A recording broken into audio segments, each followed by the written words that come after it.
Now that we've gone over the intro to heating curves and now looked at the processes, we need to learn the formulas for how we can calculate the heat that we need to add to get our water or whatever molecule we're dealing with to the temperature that we desire.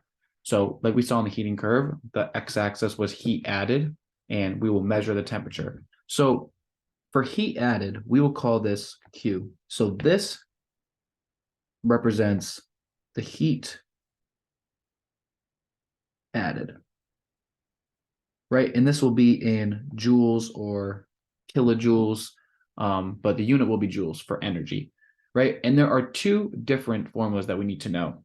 So as I talked about before, this process where the H2O molecules are gaining kinetic energy to move around, this is not the phase change. This is simply heating up to get to a point where it can go through a phase change.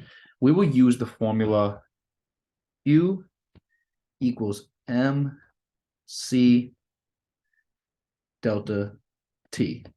So again, this is for heating up. Right? And so what do each of these variables mean? So again, this is the heat that is going to be required to do this. This is the heat. This is the mass of the molecule that we're dealing with. So say we had a 5-gram block of ice, whatever it may be. So this is the mass. Right? And then we have this term right here, CSP. So this is called the specific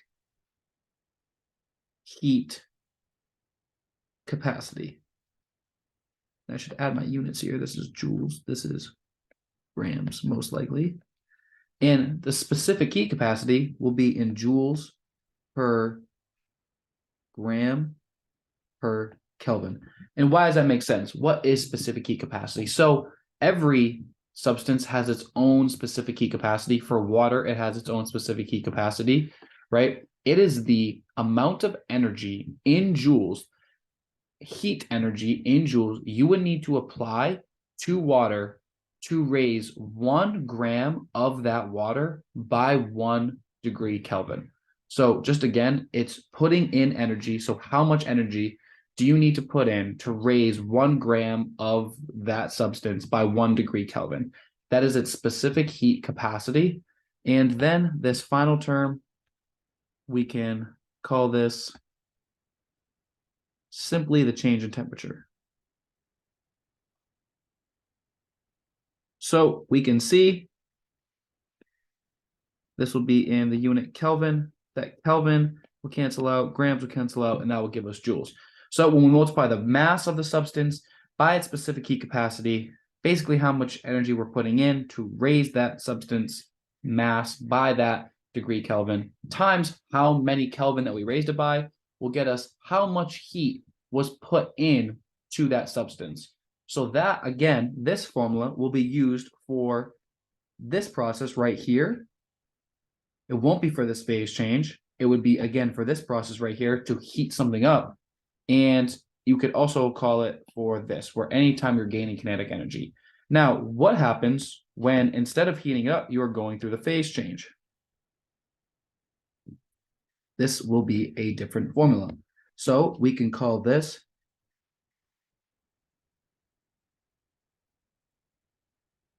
times N. So what does this mean? So we can see Q again will describe the heat in joules. Right? Delta H fusion. So this is not talking about heating up. This is talking about breaking our intermolecular forces and how much heat is applied to do that.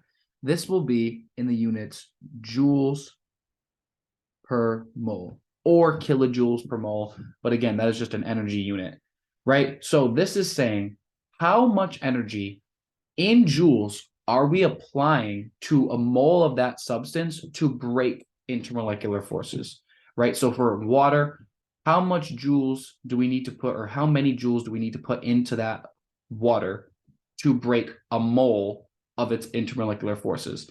Now, what we can see is we multiply that by N. This is simply the moles of water that we have, or whatever substance that we have. So we can see that moles will cancel out and we'll be left with joules. So two different formulas, one for heating up, one for breaking intermolecular forces. So if you were to get a problem where you have 10 grams of the water at -15, you would have to apply this first formula for here. Then when you got to breaking the IMFs, you probably have to calculate how many moles of that water that you had from the grams using the molar mass. Then you could use how many moles that is times its delta H of fusion is just the term for how much energy you need to break those IMFs per mole. So we will calculate that. This is for breaking IMFs. Okay, and then there is two variations of this, because what we will see, and I'll go explain a little bit further above as well. This is for a solid to a liquid phase change. What about when the liquid changes phases from a liquid to a gas? Well, it is simply just called the delta H of vaporization. It is the same concept. It's times N. Again, this is heat. This is in joules. This is in joules per mole, and this is moles. Right, and this will just tell us, again, this is breaking IMFs again. And this is to go from a liquid to a gas, and it will tell us how much energy is required to do that.